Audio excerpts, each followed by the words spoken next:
Good morning friends, myself Vishal Nayak. Welcome to our YouTube channel Sarokar agri institute. तो हम बात कर रहे थे पैथोलॉजी की। तो आज हम इसमें बात करने वाले हैं पैथोलॉजी की जो फसल है उसके डिजीज़ की। तो अपन आज से शुरू कर रहे हैं। इसके अंदर अपन पहला लेंगे कीट। इसके अंदर मेनली 10 डिजीज़ आती हैं और अपने जो सब्जेक्ट या अपने कोर्स के अंदर उसमें 6 दे रखी हैं। इसमें से अपन नाम तो सबके लिखेंगे, लेकिन जो मेन है अपने सिलेबस के अकॉर्डिंग हम उन्हीं के बारे में अपन डिस्कशन करेंगे। तो अपन पहले हम डिजीज़ के नाम लिखते हैं और उनके जो कोजल ऑर्गेनिज्म है उनके बारे में अपन उनका नाम लिखते हैं। फिर अपन जो मेन डिजीज़ है उनके डिटेल से स्टडी करेंगे। तो इसमें पहला जो आता है वो आता है अपना रस्ट।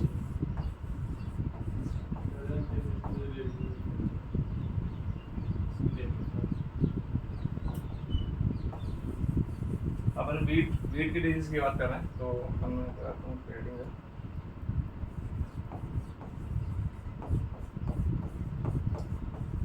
इसके अंदर मेनली 10 डिजीज आएंगे, जिसमें से अपन 6 जो अपने सिलेबस में उनकी डिटेल से स्टडी करेंगे और नाम अपन सबके लिखेंगे और उनके कोजल ऑर्गेनिज्म भी सबके लिखेंगे। तो एक बार अपन उनके नाम लिखते हैं।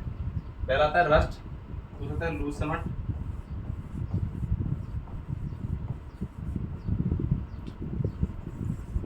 तीसरा आता है करनालबंड,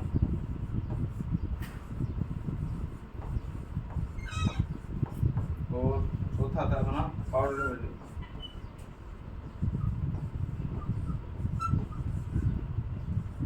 मिल्ड्यू। और इसके जो कोजल ऑर्गेनिज्म है, मतलब इसको जो फैलाने वाले या इसको उत्पन्न करने वाले कारक हैं, उनकी बात करते हैं।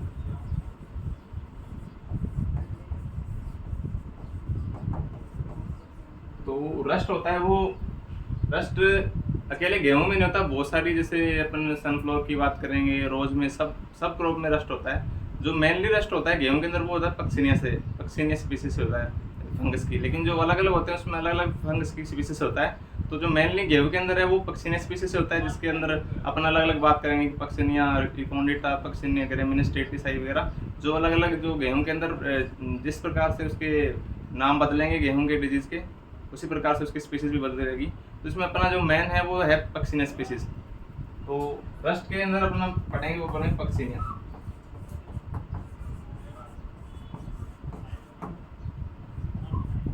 पक्सिनिया ये फंगस है, फंगल डिजीज है। तो अपन पहले भी बात कर रही थी, जो क्लासिफिकेशन ऑफ डिजीज पढ़ रहे थे, तो मैंने आपको बता दिया था। दूसरा अपन लूज समट, जिसको अपन अनावर्त कंडवा रोग के नाम से जानते हैं, और उसके जो कोजल ऑर्गेनिज्म का नाम है एस्टिलेगो न्यूडा टेटिसाई या एस्टिलेगो सेजेटम टेटिसाई। तो जो नेक्स्ट अपना लूज समट, जिसको अपन अनावर्त कंडवा रोग बोलते हैं।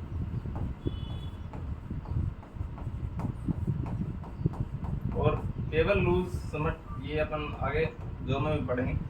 इसके जो कोजल ऑर्गेनिज्म का नाम है एस्टिलेगो न्यूडा टेटिसाई।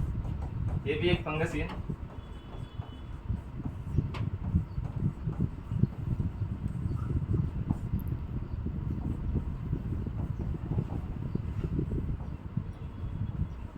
और न्यूडा को अपन यहाँ पे सेजेटम भी लिखते हैं।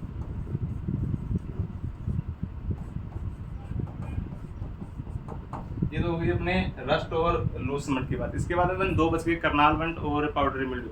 करनालबंड जो होता है वो टिलेटिया इंडिका या नेवेसिया इंडिका से होता है, और दूसरा अपना पाउडरी मिल्ड्यू है वो इरिसाइपी ग्रेमिनिस फोर्मा स्पीसीज टेटिसाई से होता है। जो अपन यहाँ पे नेक्स्ट बात करने वाले हैं उसमें से आता है पहला करनालबंड।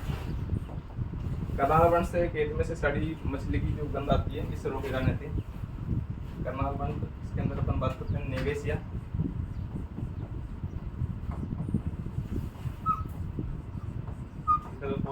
वो भी फंगस ही है, भी अपन इसको बोलते हैं टिलेटिया।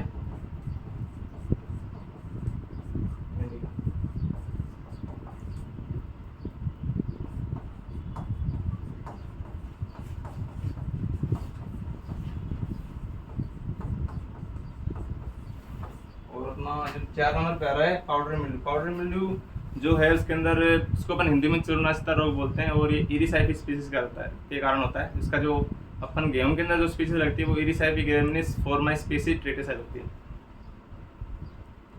इरिसाइपी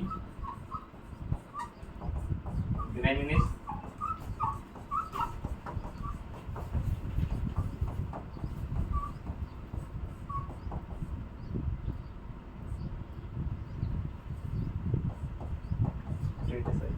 और यहाँ पे जो मैंने लिखा है इसको मैं बता दूंगा आपको, इसका पूरा नाम होता है फोर्माई स्पीसीज। फोर्माई स्पीसीज का मतलब होता है कि जो इस ऑर्डर के जितने भी जो फंगस है उसमें से जो ये ग्रैमिनीज टेट्रिसाई नाम की जिस क्लास के अंदर जो इंसेक्ट पैथोजन आते हैं वो केवल इसी पाउडरी मिल्ड्यू को ही मत खिलाएंगे। मतलब अगर अपन दूसरे क्रॉप के अंदर अगर पाउडरी मिल्ड्यू की बात करें तो उसके अंदर अलग कोई ऑर्गेनिज्म होगा, और जो स्पेशली अपन बोलते हैं इरिसाइटी ग्रैमिनीज फोर्माई स्पीसीज टेट्रिसाई, ये केवल गेहूं की जो पाउडरी मिल्ड्यू है उसको ही खिलाता है। तो इसके बाद अपन 4 हो गए, इसके बाद 6 और बच रहे हैं जिनकी बात अपन अब बात कर रहे हैं। वो जो नेक्स्ट है अपने 6 मैं बता दूं आपको। एक आधा अपना 5 नंबर ईयर कोकन, दूसरा तरह टेंडोरू,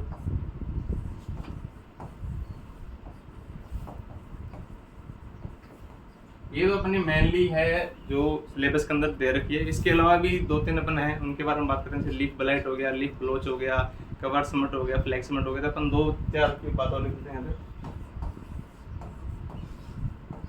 लीफ ब्लोच और लीफ ब्लाइट,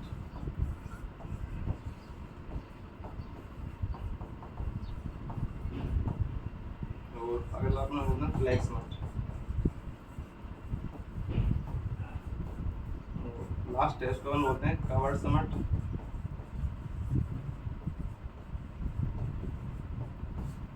इसको अपन बॉल समट भी बोलते हैं,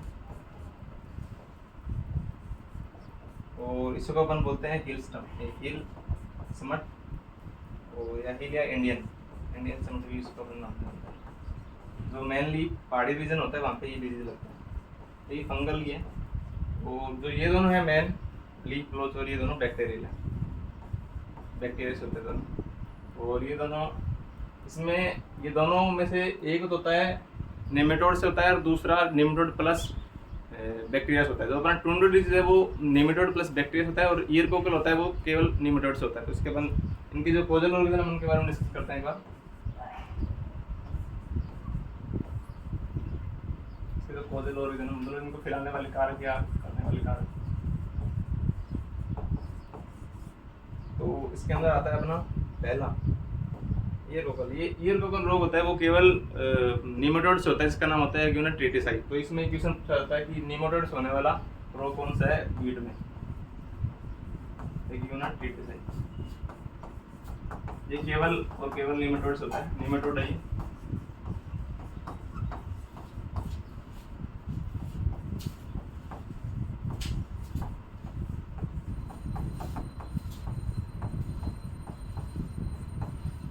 और अपन जो नेक्स्ट बात करें टुंडो डिजीज जो होता है बैक्टीरिया प्लस, इसके अंदर बैक्टीरिया का नाम होता है क्लेवीबैक्टर, क्लेवीबैक्टर बैक्टीरिया, ये होता है बैक्टीरिया जीवाणु, और प्लस एग्यूना टेट्रिसाई। अगर इस डिजीज के अंदर अगर निमेटोड और दोनों अगर नहीं मिले तो ये डिजीज नहीं होती गेहूं में, दोनों का होना बहुत जरूरी है इसके अंदर। इसमें बैक्टीरिया प्लस नेमेटोड दोनों, ये क्वेश्चन पूछा जाता है कि बैक्टीरिया और नेमेटोड से कौन सा। अगर केवल नेमेटोड का पूछे तो अपने को बतानी है ईयर कोकल, अगर बैक्टीरिया प्लस नेमेटोड का पूछे तो अपने को बताना है टुंडो डिजीज। ये भी इसके अंदर इंपॉर्टेंट है, और यही अपने कोर्स के अंदर या अपने सिलेबस के अंदर दे रखे जिनको अपन डिटेल से स्टडी करेंगे। इसके अलावा अपन 4 जो और बचती है उनके बारे में अपन लिख लेते हैं। जैसे लीफ ब्लाइट हो गया, लीफ ब्लाइट को तो अपन बैक्टीरिया होता है तो मेनली अल्टरनेटिव स्पीसीज के कारण ही होता है। दूसरा अपना फ्लैक्समट बोलते हैं, या सॉरी दूसरा जो बैक्टीरिया के कारण होता है उसको अपन बोलते हैं स्ट्रेप्टोसाइटिस टेट्रिसाई, जो लीफ ब्लोच होता है। इसके अंदर अपन बोलते हैं लीफ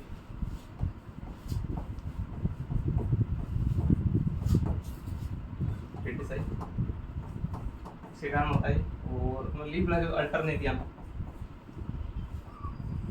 टेट्रिसाई,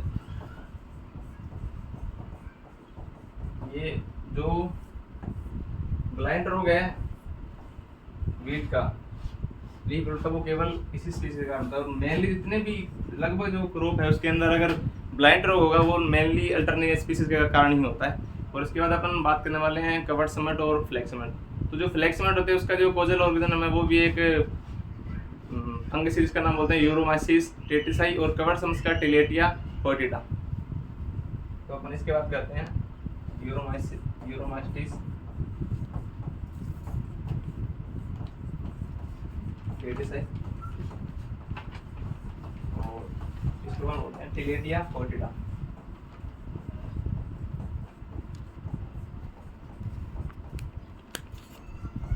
टिलेटिया फोर्टिटा बोलते हैं, इसको अपन टिलेटिया टेटिसाई भी बोलते हैं। तो ये थी अपने मेनली 10 डिजीज जो गेहूं के अंदर लगती है, और इसमें जो मेनली अपन सिलेबस के अंदर 6 पढ़ने वाले हैं, और जिसमें से अपन आज शुरुआत करने वाले हैं रस्ट की। तो रस्ट को अपन थोड़ा डिटेल से पढ़ेंगे, तो अपने आज तो रस्ट ही होगा, क्योंकि जो अपने सारी क्रॉप है उनकी रस्ट की जितने भी स्पीसीज है, कौन कौन सा कहाँ फैला रहा है, उनको सबको एक साथ लिख लेंगे, ताकि जब अपन नेक्स्ट टाइम उनको पढ़ें तो आपको उसमें ज़्यादा टाइम वेस्ट नहीं हो और अपना सिलेबस जल्दी से हो जाए। तो अपन आज बात करते हैं रस्ट की। तो रस्ट को अपन हिंदी में बोलते हैं रोली रोग, और इसके जो फादर हैं उसको अपन बोलते हैं केसी मेहता। तो अपन थोड़ा सा क्या लिख लेते हैं पहले। तो पहला अपन होता है रस्ट।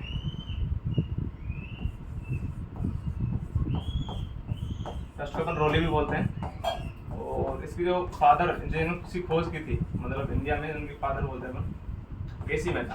केसी मेहता ने इनकी इसकी खोज की थी, जो अपन इंडिया के फादर भी बोला जाता है रस्ट रोग के। तो इसके अंदर रस्ट को अपन 2-3 टाइप से क्लासिफिकेशन करेंगे। पहला अपन इसका जो क्लासिफिकेशन करेंगे वो करेंगे इसके पैथोजन के आधार पर। जैसे इसका अगर जो फैलाने वाला कारक है, अगर वो केवल एक ही होस्ट प्लांट के ऊपर अपना जीवन लाइफ साइकिल पूरा कर लेता है तो उसको अपन बोलते हैं ऑटोसियस। अगर वही उसी मतलब पैथोजन अगर दो या दो से अधिक जो अपने होस्ट प्लांट के ऊपर अगर अपना लाइफ साइकिल पूरा करता है तो उसको अपन बोलते हैं हेटेरोसियस रस्ट। तो इसके जो हेटेरोसियस के और ऑटोसियस के जितने भी एग्जांपल अब उनको अपन लिखेंगे, और फिर उनके जो साइंटिफिक नेम उनके बारे में अपन डिस्कशन करेंगे। तो अपन पहला इसके अंदर जो क्लासिफिकेशन बोलते हैं तो 2 टाइप से इसे क्लासिफाई होता है। एक होता है ऑटोसियस रस्ट। ये बेस्ड ऑन पैथोजन के ऊपर या होस्ट प्लांट को जो फीडिंग के टाइप पे बोल सकते हैं अपन, पैथोजन के आधार पे भी बोल सकते हैं इसको मेनली। दूसरा आता है ना, या अपन इसको पैथोजन नेचर लिख सकते हैं मेनली, पैथोजन नेचर के आधार पर कि पैथोजन की नेचर कैसी है, वो एक प्लांट को खा रहा है या 2 प्लांट को फीड कर रहा है, उसके आधार पर इसको अपन लेते हैं। तो दूसरा अपन बात करते हैं इसके अंदर ऑटोसियस, और दूसरा आता है अपना हेटेरोसियस।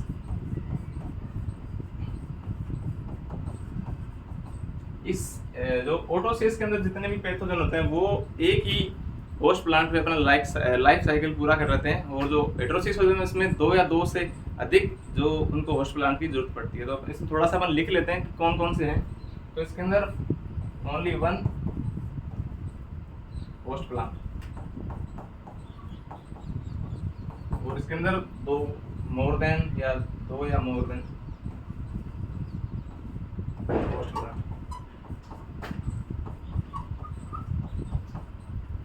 अपने जो मेनली सिलेबस के अंदर इंपॉर्टेंट है वो तो हेटेरोसियस प्रकार के होते हैं, क्योंकि अपन जितने भी सिलेबस के अंदर पढ़ते हैं, अपन जो बाजरा क्रॉप लगती है, मक्का की क्रॉप लगती है, उसमें सारे हेटेरोसियस पढ़ते हैं। और जो अपने जैसे सनफ्लावर हो गया, रोज हो गया, सोयाबीन हो गया, कॉफी हो गया, इसके अंदर अपने को पढ़ना पड़ता है ऑटोसियस। तो इनके बारे में अपन लेवल फिर हैं। तो अपना पहला जो क्लासिफिकेशन स्टार्ट करते हैं ना ऑटोसियस से स्टार्ट करते हैं। तो ऑटोसियस की अगर बात करें अपन मेनली,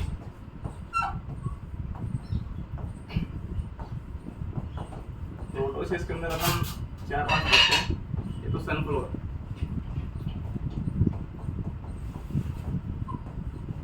रस्ट।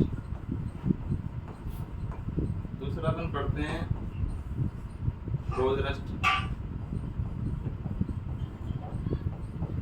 और तीसरा जो अपन पढ़ने वाले हैं यहाँ पे काउपी,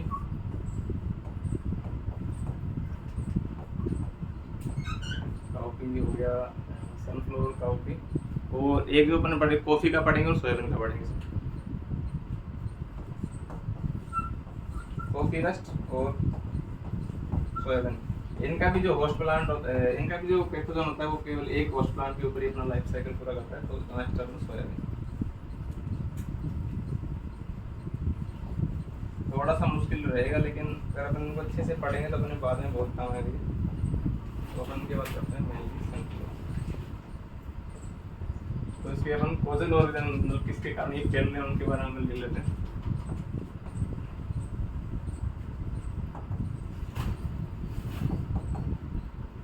तो जो सनफ्लावर होता है वो होता है अपना पक्सिनिया हेलियांथस, और जो रोज होता है रेगमीडियम ट्यूबरकुलेटम।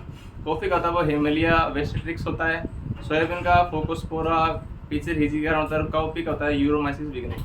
तो अपन जो लिख लेते हैं इनके नाम पहले, तो जो सनफ्लावर का होता है वो पक्सिनिया हेलियांथस। इसके साइंटिफिक नेम के ऊपर इसके जो डस्ट का नाम दे दिया गया हेलियांथस। इसके सनफ्लावर के साइंटिफिक नेम के नाम आता है। दूसरा अपन पढ़ते हैं रोज। रोज का अपन पढ़ते हैं फर्गमीडियम रेगमीडियम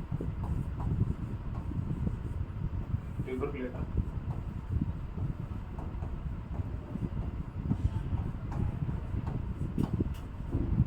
सारे फंगल डिजीज है।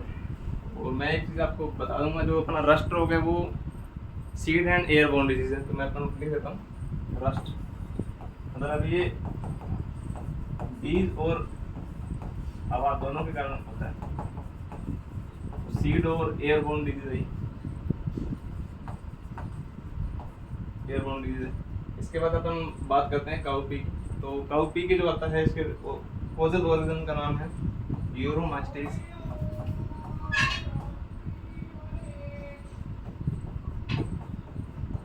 यूरोमास्टिस विग्ने। अपन जो यहाँ पे लिख रहे हैं वो मेनली जो इम्पोर्टेंट्स हैं जो एग्जाम के अंदर आए हैं उन्हीं के अपन बारे में डिस्कशन कर रहे हैं। जो पीजी लेवल या जो भी डब्ल्यू के हैं एओ के, उसके अंदर जो सिलेबस इसके अंदर एग्जाम के अंदर आए हैं अपन उन्हीं की बात कर रहे हैं। और इसके अपन नेक्स्ट बात कर रहे हैं अभी कॉफी का हो गया। कॉफी को बोलते हैं अपन हेमेलिया वेस्ट्रिक्स। हेमेलिया वेस्ट्रिक्स।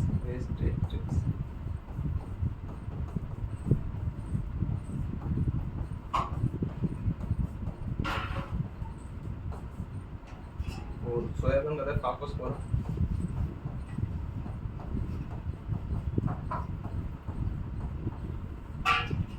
Pitcher हिजिगर।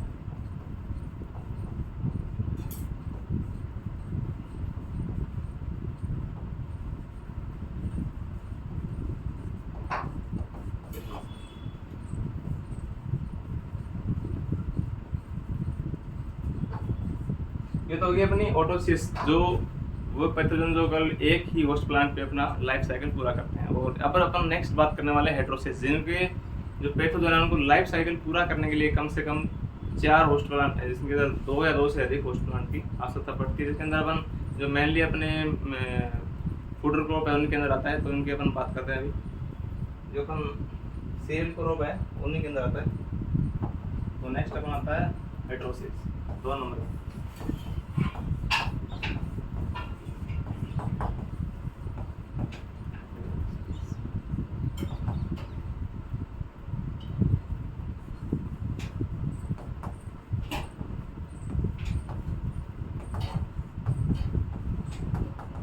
More than 2 host plant. तो उसके अंदर मेनली अपन पढ़ते हैं जो अपना पहला होता है वीट। जो वीट की रस्ट है उसके जो ऑर्गेनिज्म है उसको भी 2 या 2 से अधिक होस्ट प्लांट की जरूरत पड़ती है। अगर अपने खेत के अंदर वीट की फसल नहीं है तो दूसरे कोई जैसे बरबेरी हो गया या कोई और जो वीट है उनके ऊपर अपना इन्फेक्ट करते हैं, और जैसे अपन वीट की ग्रोथ को ग्रो करते हैं उसके बाद ये वीट के ऊपर भी अपना प्रभाव दिखाते हैं। तो अपना पहला आता है वीट, और दूसरा अपना होता है बाजरा, तीसरा अपना चिकपी,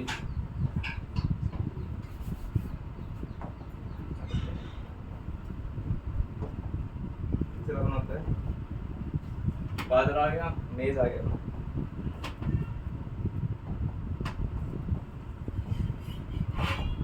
मेरा तो मेनली जो अपने सब्जेक्ट के अंदर इसके 2 और भी बच जाते हैं जिनके ऊपर अपन नाम लिखते हैं केवल। सिडार, एप्पल,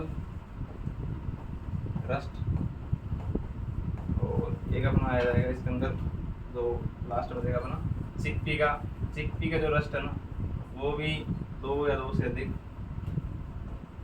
जो होस्ट प्लांट है उनको फीड करता है। तो इसके अंदर अपन फीड का अपना सबको पता है कि जो पक्सिनिया स्पीसीज है, पक्सिनिया स्पीसीज कहते हैं। और उसका जो अल्टरनेटिव होस्ट है मतलब अगर वीट की फसल को अपन ने निकाल लिया तो किसके ऊपर आक्रमण करेगा, उसको अपन बोलते हैं अल्टरनेटिव होस्ट। तो अल्टरनेटिव होस्ट के अंदर अपना मेनली आता है, मतलब क्रॉप को निकाल लिया खेत से, उसके बाद वो जो पैथोजन है वो किसके ऊपर आक्रमण करेगा, तो उसको अपन बोलते हैं अल्टरनेटिव होस्ट। आपकालीन होस्ट भी बोल सकते हैं इसको, इमरजेंसी होस्ट। तो इसके अंदर आता है परवेरी, जिसको अपन हिंदी के अंदर दारू हल्दी भी बोलते हैं। दारू हल्दी प्लांट होता है, एक खेत के अंदर खरपतवार के रूप में होता है और इसके ऊपर ये अपना फीड करता है। दूसरा अपना आता है बाजरा और मेज। बाजरा और मेज के अंदर जो स्पीसीज तो सेम रहेगी, पक्सिनिया, और जो बाजरा के अंदर लगता है वो सब टेस्टल लगता है, और जो सोरगम के अंदर वो परब्यूरे लगता है। इसमें थोड़ी मेज नहीं आते, वो है आपका सोरगम रहेगा सॉरी। तो इसके अंदर जो कोजल ऑर्गेनिज्म होता है पक्सिनिया परफ्यूरिया।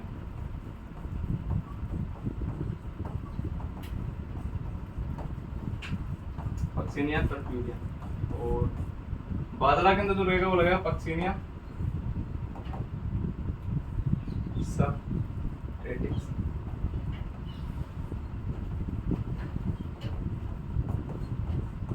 सबस्ट्रेटिक्स बोल सकते हैं इसको अपन। और जो अपना लास्ट अपन काउपी और सिडारा प्लस्ट की बात करें, इनका अपन को कोजल ऑर्गेनिज्म लिखने की कोई इंपॉर्टेंस इतना है नहीं इनका, तो अपन ने मेनली बता दिया, वीट का बता दिया, बाजरा का बता दिया और सोरगम बता दिया। तो ये तो होगी अपने पैथोजन के नेचर के हिसाब से कि वो कौन से होस्ट प्लांट को फीड करते हैं, उनके हिसाब से अपन ने बता दिया कि दो टाइप की रस्ट होती है। इसके अपन बात करने वाले हैं कुछ एक कॉमन रस्ट है जो मतलब एग्जाम के अंदर पूछ ली जाती है, जो 3 है मेनली, जैसे कार्नेशन का हो गया, क्राइसेंथेमम का हो गया, और जो कॉमन अपनी दाल वाली फसल है उनके अंदर जो लगता है वो अपन 3 की और बात करते हैं अभी। नेक्स्ट है कॉमन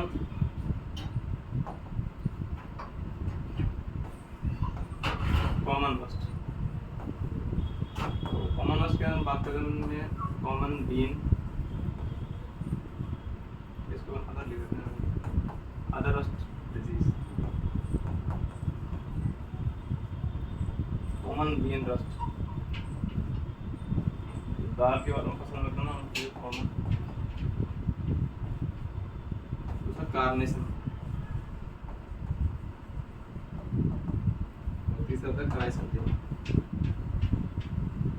गुलदाउदी। तो क्राइसेंथेमम की जो स्पीशीज होती है उसका नाम पक्सिनिया क्राइसेंथेमम, तो इसके नाम होते हैं क्राइसेंथेमम, पक्सिनिया क्राइसेंथेमम के नाम से अपन जानते हैं, क्राइसेंथेमम। और इनके जो दोनों के जो अपना होस्ट होते हैं, अगर कोजल ऑर्गेनिज्म जो उनको फैलाने वाले कारक होते हैं, अगर अपन उनकी बात करें तो उन दोनों की स्पीसीज तो सेम ही होती है, यूरोमास्टिस, लेकिन इसके अंदर जो क्लास उनकी चेंज हो जाती है, जिनके जेनस बोल सकते हैं यूरोमास्टिस,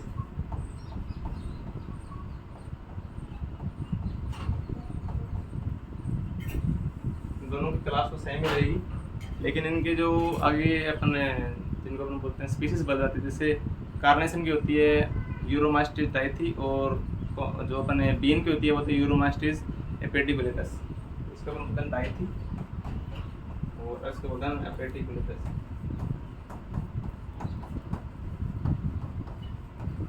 तो मेनली जो अपना है कॉमन बीन, इसके बारे में बहुत बार क्वेश्चन पूछा था, इसमें इम्पोर्टेंट है, और मेनली ये इम्पोर्टेंट है कि कॉमन जो बीन की रस्ट होती है उसका क्या नाम है। तो अभी अपन जो इसका क्लासिफिकेशन हो गया अपने, एक तो ऑटोसिस के आधार पे हो गया, हाइड्रोसिस के आधार पे हो गया, और कॉमन रस्ट अपने पटी। अब इसके अंदर जो बनने वाले स्पोर हैं, इसके अंदर अपन को पता है कि रस्ट के अंदर 5 प्रकार के स्पोर बनते हैं, उनके आधार पे कौन सा बन रहा है, कौन सा एब्सेंट है, उनके आधार पे अपन इनकी एक बार डिस्कशन करते हैं। तो इसका अपन अगर क्लासिफिकेशन पढ़ें तो classification based on presence of spore, अगर स्पोर किस प्रकार से बन रहे हैं, कितने स्पोर बन रहे हैं, उनके आधार पर अगर अपन बात करें तो ये 5 प्रकार के होते हैं। तो अपन इसका लिख देते हैं क्लासिफिकेशन बेस्ड ऑन रस्ट का क्लासिफिकेशन है, classification of rust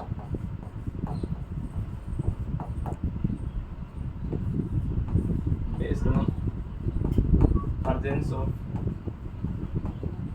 rust, presence of spore, sorry presence of spore, spore कौन बोलते हैं बीजाणु बोलते हैं। तो अपन को सबको पता है कि मेनली जो रस्ट डिजीज के अंदर 5 प्रकार के स्पोर बनते हैं, जिनको अपन एक सीक्वेंस से याद रखने की कोशिश करते हैं। तो इसकी जो अपन ने एक नॉर्मल सी ट्रिक है जो आपको बताता हूँ।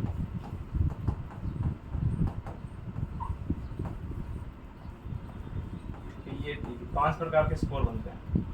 तो इसका अगर अपन बात करें तो मेनली पहला है, इसे अपन बोलते हैं डिक्नियोस्पोर।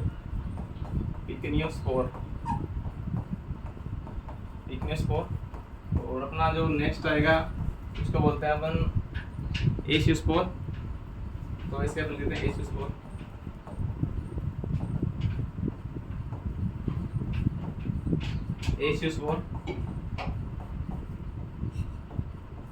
तो नेक्स्ट अपन आता है यू से यूरोडोस्पोर। इस अपन में आता है यूरोडोस्पोर।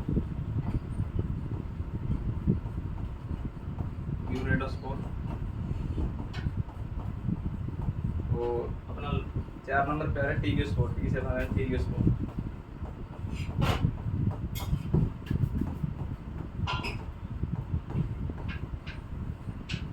और लास्ट जो है अपन बी से बेसिडियोस्पोर।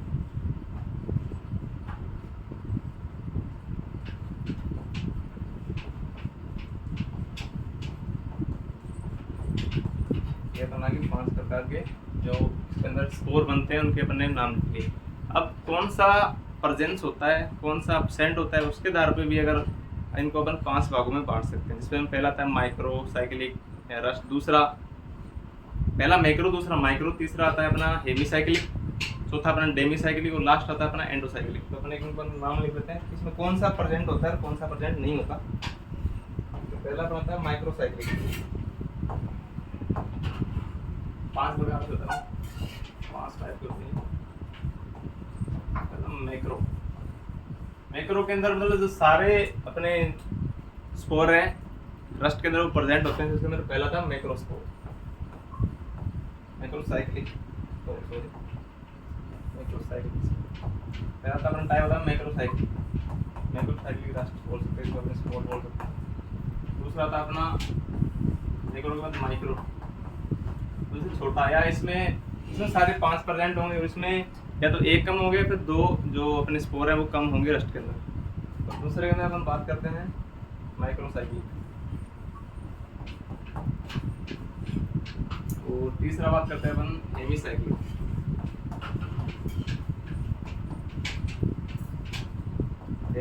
चौथा अपन बात करते हैं डेमीसाइक्लिक।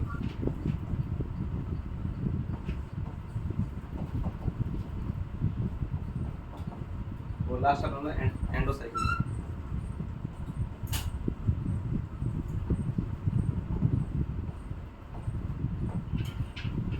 अपना मैक्रोसाइक्लिक होता है, मैक्रोसाइक्लिक रस्ट होता है, उसके अंदर ये लॉन्ग साइकिल रस्ट होता है। और इसके अंदर 500 टाइप के जो अपने स्पोर होते हैं PAU TB जो अपने जिनको अपन लिखा थोड़ी देर पहले, वो सारे प्रेजेंट होते हैं। तो इसके अंदर ये फिर लॉन्ग साइक्लिक रस्ट, मतलब इसके अंदर सारे अगर स्पोर पाएंगे तो ये लॉन्ग साइकिल होगा इसमें। और इसमें प्रेजेंट ऑल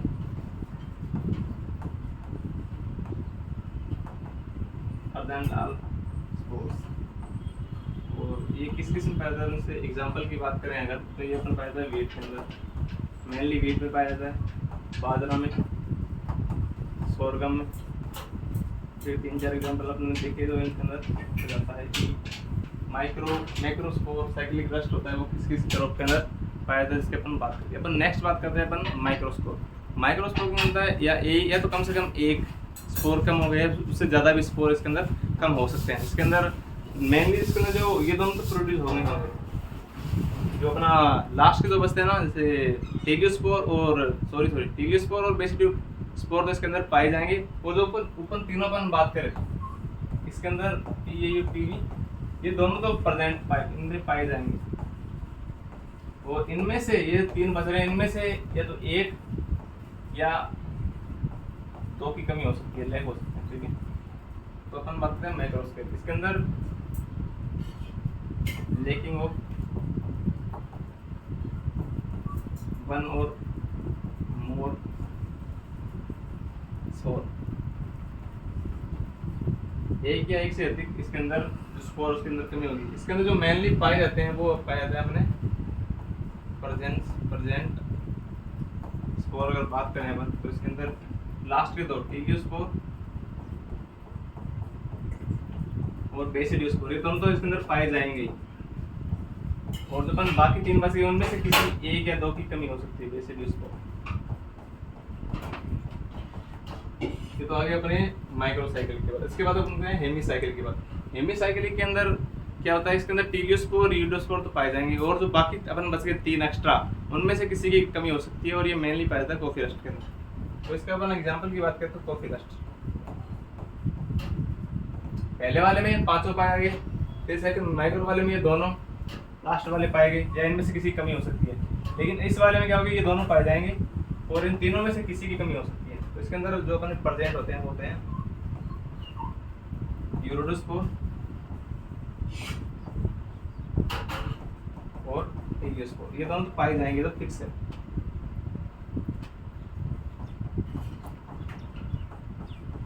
इसके बाद अपन बच गए बेसिडियो बच गया या पिकनियो बच गया या एशियस बच गया। इनके अंदर इन तीनों में से किसी कमी हो सकती है, लेकिन 2 तो पाए जाएंगे। और इसका बाद डेमीसाइक्लिक। डेमीसाइक्लिक के अंदर 4 पाए जाते हैं, 4 स्पोर प्रेजेंट होते हैं और इसके अंदर अपने कमी पाई जाती है वो पाई यूरोस्पोर। इसके अंदर यूरोस्पोर तब एब्सेंट होता है, यूरोस्पोर।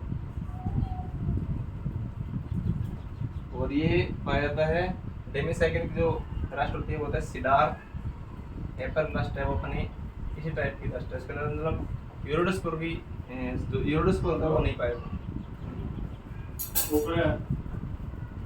और अपन बात करते हैं लास्ट में जो अपना बचता है एंडोसाइक्लिक। एंडोसाइक्लिक के अंदर क्या होता है कि जो स्टार्ट के दोनों है वो तो पाए जाएंगे और जो लास्ट के जो अपन बचे 3 वो नहीं प्रेजेंट, इसमें नहीं पाया जाता है। जिनमें इसमें पाया जाता है वो पाया जाता है अपने पी एंड ए, तो इसके अंदर प्रेजेंट होते हैं। और अपन जो नेक्स्ट बात की अपने इसमें यू टी, ये इसके अंदर अपसेट होते हैं।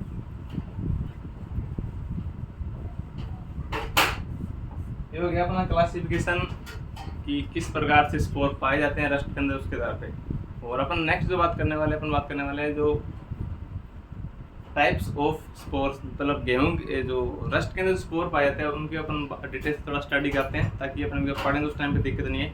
और मैं आपको बताता हूँ जो एक पिकनिक स्पोर उसका नाम है स्पर्मेटिया भी है। स्पर्मेटिया स्पोर होता है, उसको अपन पिकनिक स्पोर बोलते हैं। इसका नेक्स्ट नाम जो अपन अभी डिस्कशन करने वाले हैं थोड़ी देर में। तो अपन अभी बात करने वाले हैं टाइप्स ऑफ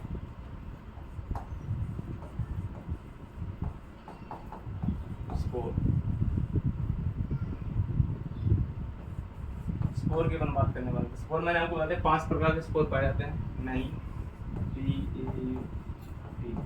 ये 5 होते हैं। इनकी अपन थोड़ा डिटेल से स्टडी करते हैं कि कौन सा वेजिटेटिव, कौन सा एसेक्सुअल होता है, कौन सा किस स्टेज पे नुकसान पहुंचाता है, उस प्रकार से अपन देखेंगे इनको।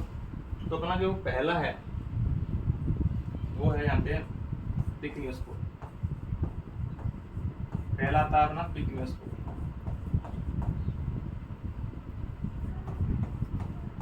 दूसरा आता है अपना एशियो स्पोर।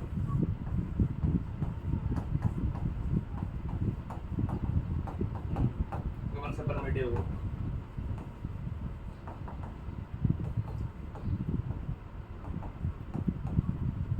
एशियो स्पोर। तीसरा अपना आता है यूरोस्पोर।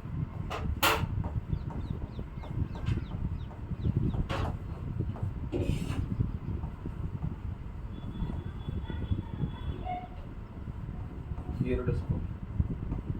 और अपना 4 नंबर पे आता है उसको बोलते हैं टीलियोस्पोर।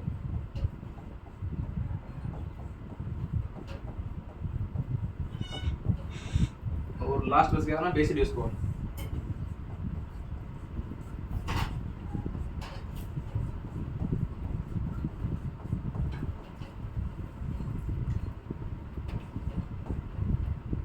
ये हो गया अपने मतलब कौन से स्पोर कलर पाए जाते हैं, थोड़ा डिटेल से अपन देख लेते हैं कि कौन सा किस टाइप होता है। तो जो अपना पिक्सिनिया स्पोर होता है ये होता है हैप्लॉइड होता है और ये डायरेक्टली जो कि अपने ब्रेस्ट के ऊपर इंसेक्ट नहीं फैलाता है, ये पोस्ट प्लांट के ऊपर रहता है। पिग्नियोस्पोर, और इसको अपन जीरो स्टेज बोलते हैं। और इसके जो भी गेमेट्स होते हैं वो हेटेरोसिस प्रकार के, मतलब ये 2 या 2 से जो होस्ट प्लांट उसके ऊपर आएंगे। दूसरा अपन बात करते हैं एसियोस्पोर। एसियोस्पोर को अपन फर्स्ट स्टेज भी बोलते हैं, इसको अपन नॉन रिपीटिंग स्टेज बोलते हैं, डायोगेरेटिव बोलते हैं, और एसेक्सुअल स्पोर होते हैं। और यही जो स्पोर होते हैं वो प्राइमरी जो होस्ट है, मतलब अपने होस्ट प्लांट है उसको फीड करने पहला इन्फेक्शन यानी कि दबार होता है। तो अपन बात करते हैं पिग्नियोस्पोर, ये हैप्लॉइड होता है। हैप्लॉइड मतलब अन प्रकार के अंदर में अन, ठीक है। दूसरा इनके जो गैमेट होते हैं, इनके जो गैमेट होते हैं वो होते हैं, इनके वो होते हैं हेटेरोथेलिस होते हैं, थैलिस होते हैं, हेटेरोथेलिस मतलब 2 या 2 से अधिक जो अपने होस्ट प्लांट को फीड करते हैं। और ये डायरेक्टली या ये मतलब होस्ट प्लांट के ऊपर इनफैक्ट नो इनफैक्ट कोई इफेक्ट नहीं डालते, उसको कोई फीड नहीं करता ये। और इसका अपन जो नेक्स्ट बात करने वाले हैं इसको बोलते हैं जीरो स्टेज, क्योंकि जो सबसे पहला बनता है वो ये होता है, और ये होस्ट प्लांट के ऊपर रहता है। होस्ट प्लांट के ऊपर, सॉरी होस्ट प्लांट के ऊपर नहीं रहता, ये अल्टरनेटिव होस्ट उसके ऊपर रहता है, इसलिए इसको अपन जीरो स्टेज बोलते हैं। तो अपना जो ये हो गया पिग्नियोस्पोर। और नेक्स्ट अपना एसियोस्पोर, सॉरी, तो एसियोस्पोर को अपन फर्स्ट स्टेज बोलते हैं, क्योंकि जो पहला स्पोर होता है जो रस्ट का वो यही है जो होस्ट प्लांट के ऊपर होस्ट प्लांट को इफेक्ट करता है। तो ये करता है प्राइमरी होस्ट को इफेक्ट करता है, प्राइमरी होस्ट को इफेक्ट करता है। पहली स्टेज ऐसा पूछे कि सबसे पहला जो कौन सा स्पोर है जो अपने प्राइमरी होस्ट को फीड करता है, तो वो है अपना एसियोस्पोर। इसको अपन फर्स्ट स्पोर बोलते हैं, इसको नॉन रिपीटिंग स्पोर भी बोलते हैं। नॉन रिपीटिंग मतलब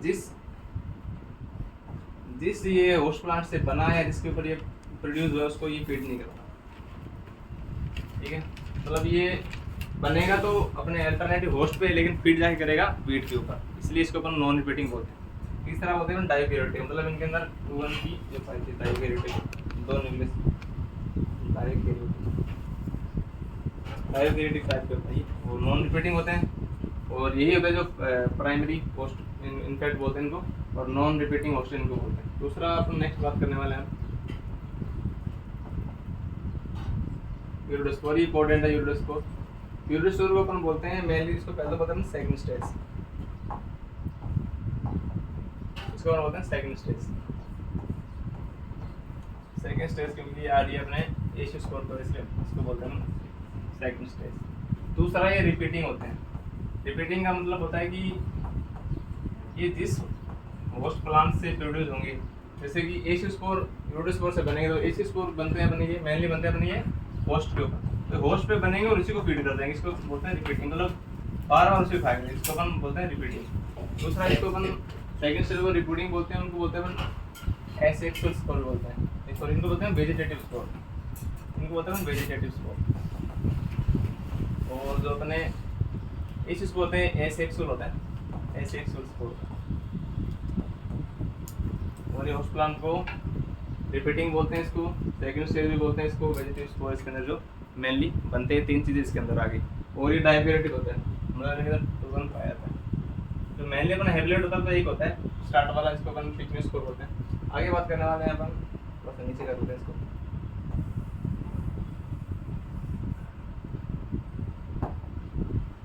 चार नंबर पे आता है अपना टीलियोस्पोर। टीलियोस्पोर भी डायोगेरेटिव होता है, तो वन के अंदर पाया जाता है, इसको अपन थर्ड स्टेज भी बोलते हैं, थर्ड स्टेज होता है। और थर्ड स्टेज बोलते हैं, टीलियोस्पोर बोलते हैं। उसके जो और ये क्या करते हैं, जो बेसिडियोस्पोर अपना लास्ट वाला होता है, बेसिडियोस्पोर का प्रोड्यूस करते हैं, बेसिडियोस्पोर ये करते हैं प्रोड्यूस ऑफ बेसिडियोस्पोर। बेसिडियोस्पोर का जो निर्माण होता है वो टीलियोस्पोर के द्वारा ही होता है, तो इसको अपन फॉर्मेशन ऑफ या प्रोड्यूस ऑफ बेसिडियोस्पोर इसको अपन बोलते हैं। और ये थर्ड स्टेज बोलते हैं, इसको डायोगेरेटिव होते हैं और बेसिडियोस्पोर को प्रोड्यूस करते हैं। और दूसरा ये अनफेवरेबल कंडीशन के अंदर जो बने ये रहते हैं, मतलब अगर होस्ट प्लांट नहीं है तो ये जिंदा रहते हैं हमेशा, तो सर्वाइव इन अनफेवरेबल कंडीशन। अगर अपना होस्ट प्लांट नहीं है तो भी ये जिंदा रह सकते हैं। ये होगी तो टीलियोस्पोर की बात। और अपन लास्ट बात करने वाले हैं बेसिडियोस्पोर। तो बेसिडियोस्पोर जो होते हैं अपने प्रोड्यूस होते हैं टीलियोस्पोर से, टीलियोस्पोर से निर्माण होता है इनका, टीलियोस्पोर से निर्माण। दूसरे टाइप ये डायक्यूरेटिक होते हैं, ये भी हैप्लॉइड होते हैं, मेनली हैप्लॉइड होते हैं, ये हैप्लॉइड होते हैं। और इसके बारे में इतना था। अल्टरनेटिव होती है मतलब अपने डायरेक्टली बात करें तो ये डायरेक्टली होस्ट को प्लांट मतलब डायरेक्टली जो होस्ट प्लांट उसको इन्फेक्ट नहीं करते। इसके लिए क्वेश्चन पूछा जाता है कि जो डायरेक्टली होस्ट प्लांट को इन्फेक्ट क्यों नहीं करता, नो इन्फेक्ट डायरेक्टली जो होस्ट प्लांट उसको नहीं खाते। तो अपने बेसिडोस्पोर की बात की कि ये टीलियोस्पोर से इनका निर्माण होता है और ये अल्टरनेटिव होस्ट प्लांट को डायरेक्टली फीड नहीं करते, अल्टरनेटिव पे इन्फेक्ट करते हैं और इनका निर्माण होता है वो टीलियोस्पोर्स होता है। तो अपन ये तो हो गए अपने 5 प्रकार के स्पोर कौन कौन से। इसके अपन थोड़ा साइकिल की बात कर लेते हैं, इनका साइकिल कैसे चलता है, कौन सा वीट को फीड करता है, कौन सा अल्टरनेटिव होस्ट को फीड करता है, उसके अपन थोड़ा सा और डिस्कशन करते हैं। फिर अपन बात आते हैं अपना जो मेन डिजीज होता है गेहूँ का, वीट का जो होता है रस्ट, उसके बारे में बात करेंगे। पहला अपन लिख लेते हैं पिकनिक। मैं थोड़ा शॉर्ट में लिखता हूँ उसको। ये हैप्लॉइड होते हैं जिसको अपन लिखते हैं, और इनका जो फॉर्मेशन होता है फॉर्मेशन का बारबेरी। दूसरा अपन आता है एशियोस्पोर होते हैं डायक्यूरेटिक, तो इसको अपन लिखते हैं प्लस डायक्यूरेटिक, और इनका भी फॉर्मेशन इसी होता है। तीसरा अपन आता है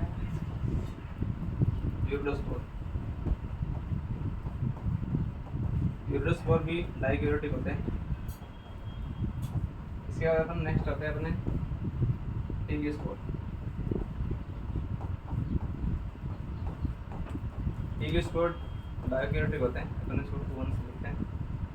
और फिर अपना लास्ट आता है बेसिडोस्पोर। ये अल्टरनेटिव होस्ट को फीड करते हैं, डायरेक्टली जो अपने होस्ट प्लांट है जो गेहूं उसको फीड नहीं करता है। ये होते हैं हैप्लॉइड। ये दोनों हैप्लॉइड होते हैं, जो बाकी तीनों बच के होते हैं डायक्यूरेटिक के मतलब इसके अंदर 2-1 पाया जाता है। तो इसके अंदर जो पहला होता है पिकनियोस्पोर, जो मेनली इनका जो फॉर्मेशन था वो बारबेरी प्लांट इसका अल्टरनेटिव होस्ट होता है। दूसरा इसका भी जो फॉर्मेशन था वो बारबेरी पे होता है। ये जो इन्फेक्ट करता है वीट पे, जो अपने पहले बताया भी था मतलब ये पहला जो स्पोर है जो अपने प्राइमरी होस्ट के ऊपर इन्फेक्ट होता है, इसका फॉर्मेशन होता है बारबेरी से। और जो बाकी जो 3 बच गए इनका फॉर्मेशन होता है वीट से। इनका मतलब ये प्रोड्यूस कहाँ होते हैं, तो ये फॉर्मेशन बोल सकते हैं इनको अपन बारबेरी सॉरी वीट, ये इसका भी फॉर्मेशन होगा वीट का गेहूं के ऊपर। फॉर्मेशन का मतलब होता है कि ये दोनों तो बनेंगे अपने अल्टरनेटिव होस्ट के ऊपर, इनका निर्माण होगा या वहीं पे ये फिट करेंगे, मतलब वहीं पे उनका निर्माण होगा और ये इफेक्ट करेगा जाके वीट के अंदर। निर्माण तो इसका यहाँ पे होगा लेकिन फीड करेगा वीट को जाके, उसको जाके इन्फेक्ट करेगा। लेकिन ये तीनों जो है वो ये तीनों बनेंगे ही वीट के ऊपर और इन्फेक्ट भी वीट को ही करेंगे। तो इसको अपन बोलते हैं यूरोस्पोर, टीलियोस्पोर और बेसिडोस्पोर, इनकी अपन बात करें। इसके बाद अपन जो मेनली इसके थोड़ा सा और डिस्कशन करते हैं कि जो यूरोस्पोर होते हैं ये क्या करते हैं, ये बनते वीट पे हैं और इसी को होस्ट प्लांट अपना होस्ट प्लांट बना लेते हैं। तो इसको अपन बोलते हैं रिपीटिंग, इनको बोलते हैं नॉन रिपीटिंग।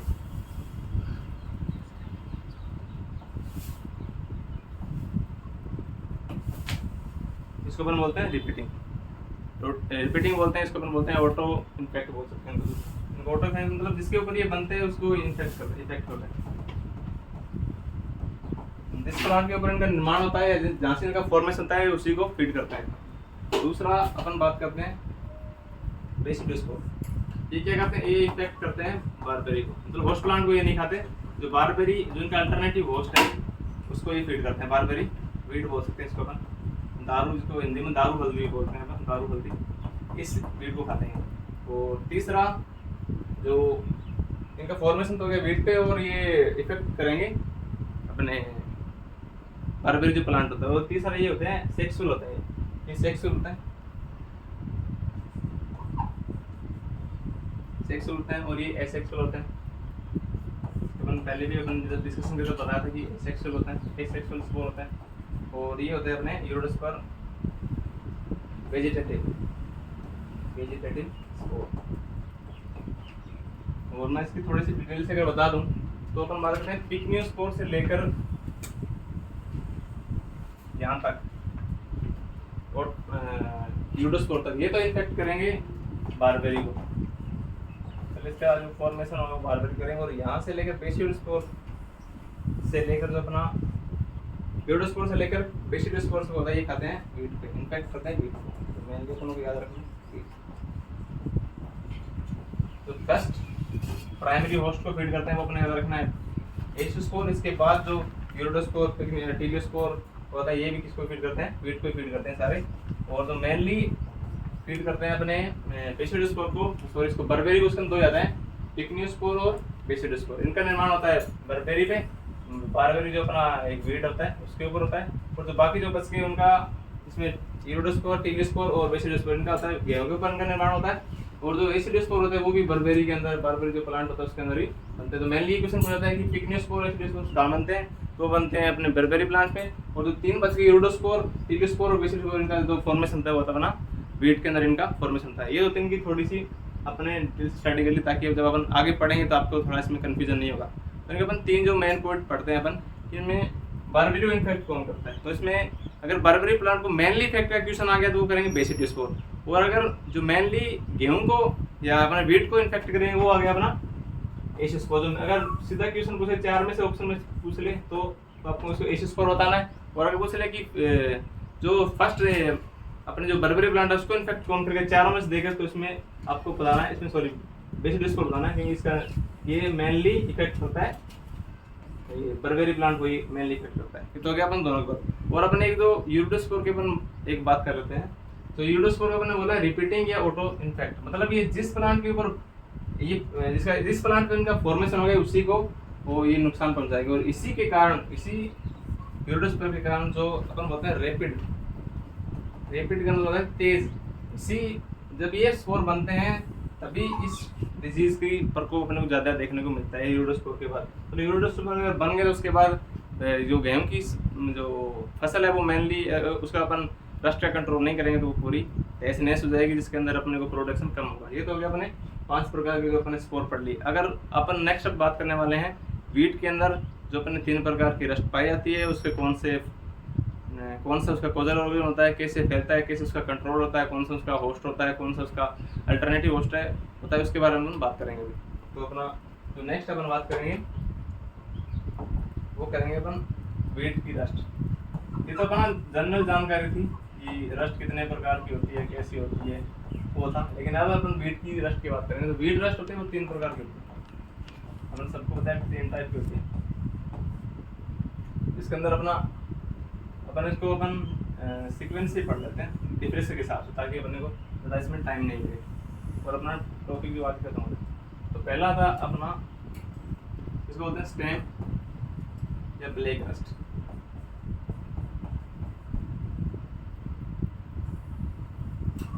दूसरा था अपना ब्राउन या लीफ रस्ट, और लास्ट आता है अपना येलो रस्ट, येलो या स्ट्रीप रस्ट होता है। तो इसके अपन डिटेल से स्टडी करेंगे, उनकी अपन बात करते हैं। किसके द्वारा होता है, पहला होता है इसका कोजल ऑर्गेनिज्म, किस स्पीसीज या किस पैथोजन के द्वारा होती है, तो उसके अपन बात करते हैं। पहला था अपना स्टेम, जो इसको बोलते हैं अपन किलर रस्ट इसको बोलते हैं अपन, और इसको अपन बोलते हैं मोस्ट डेंजर। तो सबसे ज़्यादा नुकसान होता है वो ब्राउन जो या लीफ रस्ट होते हैं उसके कारण होता है। लेकिन अपने पढ़ रखा है कि जो सबसे ज़्यादा नुकसान होता है वो होता है स्टेम के कारण, जो एक मतलब मिथ है। अपन जो भी याद रखेंगे कि सबसे ज़्यादा जो नुकसान पहुंचाती है रस्ट वीट के अंदर वो होती है अपनी ब्राउन या ये लीफ रस्ट होती है। और किलर रस्ट अगर पूछ ले ऑप्शन देखिए, किलर रस्ट किसको कहते हैं, तो अपन बोलते हैं स्टेम या ब्लैक रस्ट को अपन किलर रस्ट बोलते हैं। और येलो रस्ट होती है उसको अपन बोलते हैं स्ट्रीप रस्ट। तो इसके अपन कोजल ऑर्गेनिज्म की बात करें मेनली, तो इसका होता है पक्सिनिया, ग्रेमिनिस, फोर्मा स्पीसीज, ट्रेडिसन। इसके नेक्स्ट की बात इसके बात करते हैं, तो पक्सिनिया, ग्रेमिनिस,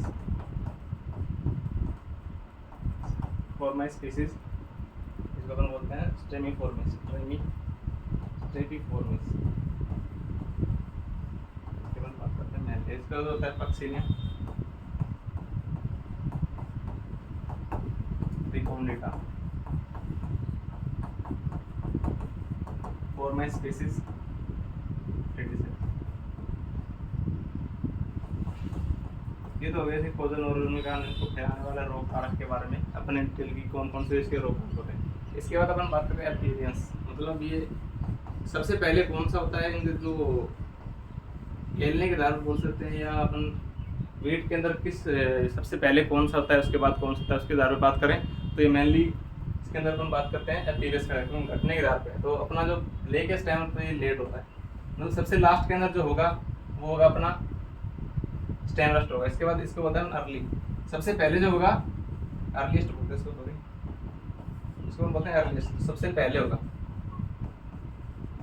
अर्लीस्ट और अर्ली, मतलब सबसे पहले जो होगा वो होगा अपना ब्राउन रस्ट होगा, जिसके अंदर सबसे ज्यादा नुकसान होगा। उसके बाद अपना होगा येलो स्टेम, और लास्ट में होगा वो होगा अपना स्टेम रस्ट।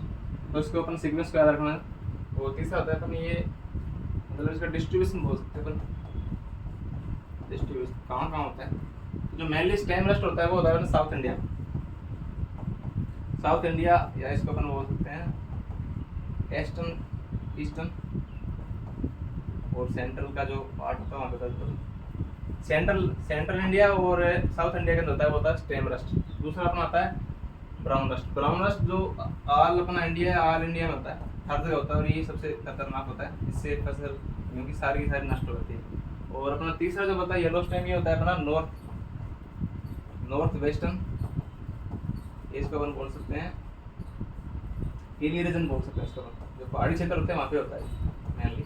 3 टाइप की डिजीज अपन ने पढ़ी, इसमें से स्टेम डिजीज होता है वो साउथ इंडिया में होता है, ब्राउन डिजीज होता है वो ऑल इंडिया में होता है, पूरे भारत के अंदर फैलता है, और येलो डिजीज होता है वो नॉर्थ हिली, जो अपना नॉर्थ वेस्टर्न का जो पहाड़ी क्षेत्र है वहाँ पे होता है। इसके अपन बात करते हैं अपन थोड़ा सा,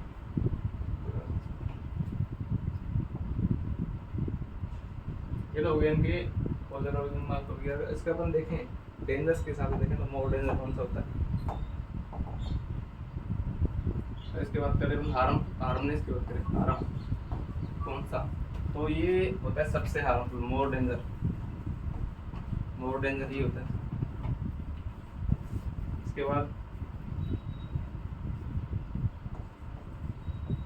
लेस देन ब्राउन रस्ट, ये ब्राउन रस्ट से थोड़ा सा कम नष्ट होता है, अगर ज़्यादा हो जाए तो गेहूं की अपन पूरी क्रॉप नष्ट हो सकती है, लेकिन ब्राउन रस्ट से थोड़ा कम ये हार्मफुल होता है, और ये लेस हार्म होता है, इतना नुकसान नहीं होता। तो इसके जो सिम्टम होते हैं, अपन सिम्टम की बात करें अगर, जो लक्षण कहाँ कहाँ देखने को मिलते हैं, तो नाम से हमें पता लग रहा है कि स्टेम पे होगा, ये लीफ पे होगा, और ये अपना जो ये दोनों होंगे लीफ के ऊपर। इनके जो सिम्टम है वो देखेंगे लीफ के ऊपर, इसका भी लीफ के ऊपर दिखेगा, इसका भी लीफ के ऊपर दिखेगा। तो जो अपना स्टेम या ब्लैक रेशेस के देखिए स्टेम की इसके ऊपर इनके जो सिम्टम वो देखने को मिलेंगे। ये तो हो गया अपने नॉर्मल से क्लासिफिकेशन का होता है, मतलब किस प्रकार से नुकसान देने वाले होते हैं, या डिस्ट्रीब्यूशन का होता कौन सा हार्मफुल है, सिम्टम कौन है, वो इनकी बात होगी। अपन के लास्ट में अपन बात करने वाले हैं इनके जो कंट्रोल के बारे में, या इनको अपन कैसे इनका कंट्रोल कर सकते हैं उसके बारे में बात करते हैं। तो इन सबका अपन कंट्रोल लिखे तो वो एक साथ ही लिख लेते हैं, क्योंकि कंट्रोल लगभग सबका कॉमन ही है, उसका हम कंट्रोल। तो कंट्रोल की बात करें तो जो अपना स्टेम रस्ट है वो सबसे लास्ट में होता है, इसके लिए अपन कल्चर के अंदर क्या कर सकते हैं, इसको अपन सबसे पहले जो अर्ली वैरायटी है उनको ग्रो कर सकते हैं। तो इसका पहला जो होता है कल्चरल के अंदर कर सकते हैं अपन